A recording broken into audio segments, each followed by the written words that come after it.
Մի քանի հարցադրումներ ունենք։ Իմ անձնավորի ձեր դիրքորոշումն էինք ուզում լսել եկեղեցու եւ վեհապարի թիրախավորման վերաբերյալ։ Ինչ դիրքորոշում ես պետք ունենամ։ Ուզում եք ցավվել, Փաշինյանը նպատակ ունի հայտարարության հանդեպ մի հարց տվեք։ Մի վարքյան։ ով է դիրիժորը։ Չէ, դուք խոսեք, պարոն նախագահ։ Այդ հայտարարության հանդեպ ես ինչ դիրքորոշում պետք է ունենամ։ Չի որ անընդունելի է, ընդհանրապես անընդունելի է այդ թեմայով որևէ խոսակցություն։ Այս խոսակցությունը ենթադրվող գործողությունները ինչ հետևանքների կբերեն եւ հաշվի առնելով որ Փաշինյանը այսպես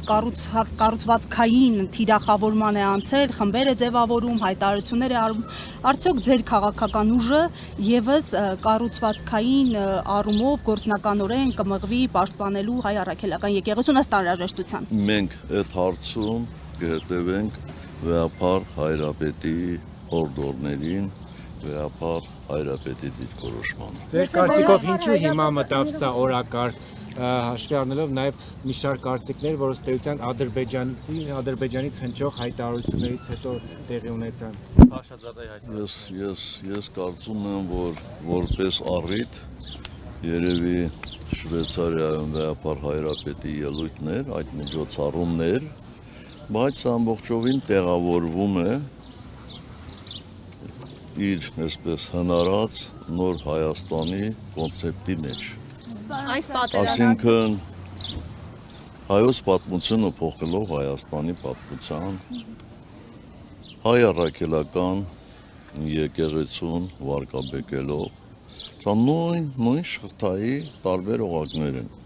եւ այստեղ զարմանալու բան չկա։ Սարգսյան, ինչու ՀՀԿ-ն որոշեց առաջադրել Դավիթ Համբարձումյանի տեխնատությունը իմպիչմենտի այս գործընթացում։ Որտեղ Դավիթ Համբարձումյանը արժանի է դրան, Դավիթ Համբարձումյանը ի վիճակի է այդ ուղղությամբ լուրջ պայքար մղելու։ Նրան թիրախավորում են որոշ հարցերում, դրա համար եմ ասում, չկար ավելի պակաս խոցելի մարդ, չնայած նրա անձնային որակները բարձր են գնահատում ճանաչողները, բայց թիրախավորում են որոշ կրիմինալ կոնտեքստ են դրան հաղորդում։ Ասում են նվեր արեց ՀՀԿ-ն մեզ, ԿՊ-ից են ասում, շնորհակալություն են։ Դուք էլ ասեք, հայտնի անեկդոտը հիշում եք, այնպես որ ում էլ առաջադրեինք, ակնհայտորեն մեծ հակազդեցության էր արժանանալու եւ այդ մասին ես ձեզ ասել եմ, երբ որ ասել եք, հարցրել եք ինչու տեխնատու չենք առաջադրում, ես ասացի, որ մեր պարագայում հակազդեցությունը շատ մեծ է։ Կարծում եմ հիմա դրանում համոզվեցիք։ Բայց ասում եք նաեւ իշխանության չեք հավակնի, փաստորեն հավակնում եք պարոն Սարգսյան։ Ձեր հարցը, այսպես ասեմ, ձեր տրամաբանությամբ շատ sense նուրբ պատրաստված է։ Այո, մենք իշխանության չենք հավակնում։ Այս պայքարը ոչ թե իշխանության համար է, այլ իշխանափոխության համար է։ Միթե բարձ չի բոլորիս համար։ Հնարավոր է իմպիչմենտը դառնա այդ ֆիգերը, որ կարող է իշխանափոխություն առաջ բերել։ Ումով ուզում է, մենակ իշխանափոխություն լինի։ Չեն կարող մրից ելնել մրջուրն ընկնել։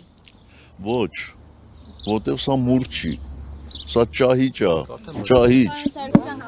Բայց ես ֆիգեր կդառնա այդ իմպիչմենտի գործընթացը, որ գեներացվի փողոց նաև, պարոն նախագահ։ Իհարկե գեներացվելու է, առանց փողոցի ոնց կլինի։ Կոնսենսուս կկարողանա ապահովել Դավիթ Համբարձումյանի։ Պատերազմի վտանգ տեսնում եք։ Ես բոլոր վտանգները տեսնում եմ։ Այս իշխանության պարագայում ամենաանհավանական բաները կարող են լինել։ Ինչու մեր Նիկոլը ճիշտ, պարոն նախագահ, եւ դուք սխալ։ Ինչու մեր ինքը ճիշտ։ Ես ձեզ երևի դուք բացակայել եք նախորդ անգամ, ես ասել եմ 18-ի հետ կապված, ես բաբա եթե գիտեք հիմա ինչու եք նորից այդ հարցը բարձրացնում։ Տանջում է այդ հարցը, ինձ ուզում եմ դուք ինձ։ Մի տանջվեք։ Բայց կար մի հարց, որում ճիշտ էր։ Միստ։